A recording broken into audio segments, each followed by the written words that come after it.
Another method that's very good for opening up the closed guard from standing is the chair sit method. And this is basically something that I saw years ago, Jacare Souza doing this. He was very good at opening up the guard with the chair sit method. And I used to use this a lot. It's actually something that I should probably bring back because it did work a lot for me. And I'll also talk about the number one thing that you have to look out for in regards to your opponent countering. So this is the chair sit method. It's very effective in my opinion.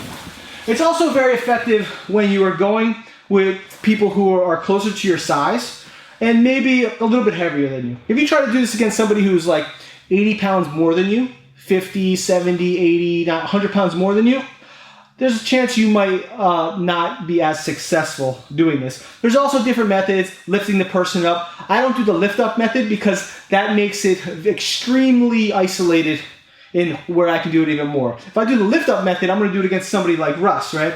I'm not gonna do it against somebody who outweighs me by 40 pounds because I'm using unnecessary energy too.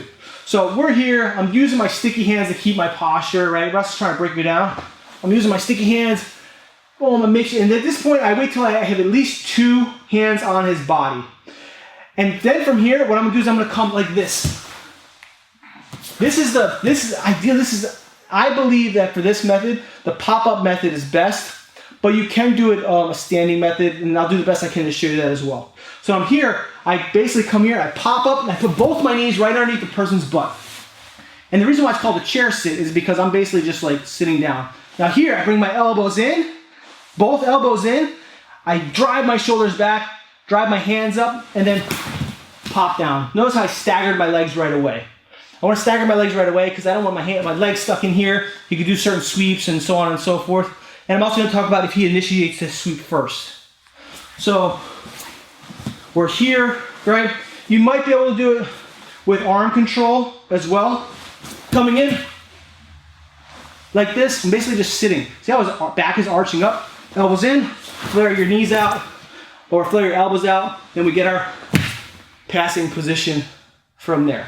If we show you a different angle, I'll show you the back angle.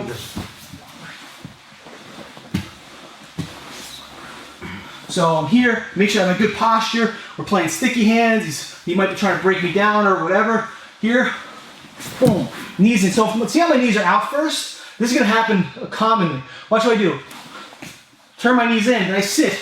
Elbows in tight. Then from here, I push. Then I get my position.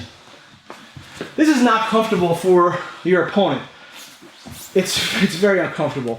You also want to be active with your hands, because if you're not active with your hands, then your opponent is going to be able to sit up, and when they sit up, they might be able to do certain things. So I want to be here, and let's turn this way. I'm here, boom, boom. I come up, I get my chair sit, and I want to be active with my hands, because now when he goes to sit up, it's going to be hard for him to sit up. Then I can walk my hands up and then work to break this. If you want to do it slower, like step up slower, it is possible. It just makes it easier for him to maybe quickly switch to De La Rivas and whatever else. And this is what I mean. Oh, my break, working my posture. Right, so let's say we just do quick posture breaking. So here, working my posture. I go 1, 2, and then look, now I can work my knees under. You have to get your knees under quick, because if I keep my feet flared out, he's going to probably do double ankle sweeps or whatever on me.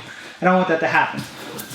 So, or he's going to launch me backwards, exactly. So when I do this, I got to get, at the very minimum, at least one knee under first, and then get the other knee under quickly. That's why I like doing 2 at the same time. But some people, there's different body types, different attributes. You may watch this and just say, hey, this doesn't work for me. That's perfectly fine too. So we're here. Oh my God. 1, 2. Now from here, turn my knees in. Hands, don't be down like this. If I'm way down like this, he's going to attack me. Certain things. I want to be here, hands up. Sit, walk, walk, walk. Then I get my position. Now to quickly address if he goes to do the vice grip sweep right away, you just have to be ready for it, right? So if I come here, I go here, and he goes to do the vice grip sweep, I need to be ready to step out. I have to be ready to, at the very minimum, pull one leg out. Or he's gonna clamp his knees together, sweep me, do certain things, right? Could probably get sleeve control to make it even more controlled. But at the very minimum, I gotta be ready to step out. So we do this again.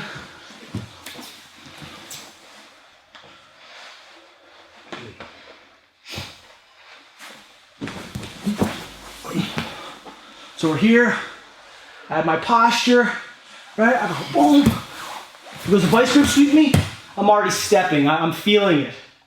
Okay? I need to be ready mentally.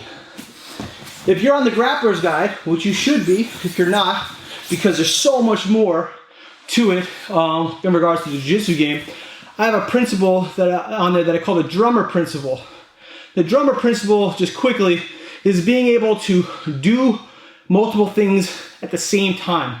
Your mind is thinking about what your right hand is doing, your left hand is doing, your right foot, your left foot, your hips, everything.